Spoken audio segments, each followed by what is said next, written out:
Ketika biksu ini berdiri dengan kedua tangan terbuka, di bawah ketiaknya tergantung 2 pisau tajam. Lalu ia mengangkat 2 ember air masing-masing seberat 25 kg. Kini ia harus melewati sebuah gang sempit yang menanjak. Ia harus naik sampai ke puncak gunung dan menuangkan air ke dalam jurang. Tapi itu tidaklah mudah, ia harus tetap menjaga tangannya tetap terbuka dan seimbang. Jika tangannya turun sedikit saja, pisau itu bisa langsung menusuk tubuhnya. Pada awalnya ia terus-menerus gagal, maka demi mendapatkan promosi dengan cepat, ia mulai mengangkut 300 ember air setiap hari.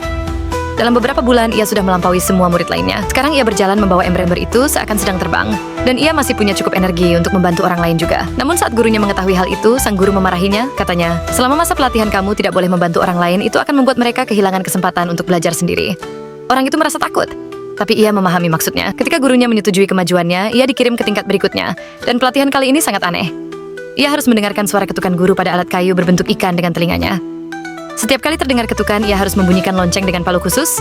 Awalnya biksu itu tidak senang dengan latihan ini, ia mengira membunyikan lonceng hanya buang-buang waktu. Tapi begitu ia mengangkat palu itu, ia sadar betapa sulitnya latihan ini. Palu itu hanya berbobot 10 kg, tetapi terhubung ke tongkat bambu yang panjang dan lentur. Tidak ada penyangga yang kokoh, saat memegangnya terasa seolah-olah beratnya 120 kg, dan ia hanya boleh menggunakan satu tangan. Awalnya ia memegang tongkatnya dari bagian dekat palu, dan nyaris tidak bisa mengangkatnya. Setelah beberapa kali pukulan pergelangan tangannya terasa lemas, tak bertenaga, ia menatap ke arah gurunya yang masih memukul kayu ikan dengan tenang. Saat itulah muncul perasaan kompetitif dalam dirinya. Ia menggenggam tongkat itu dengan kuat, dan terus membunyikan lonceng pergelangan tangannya terluka.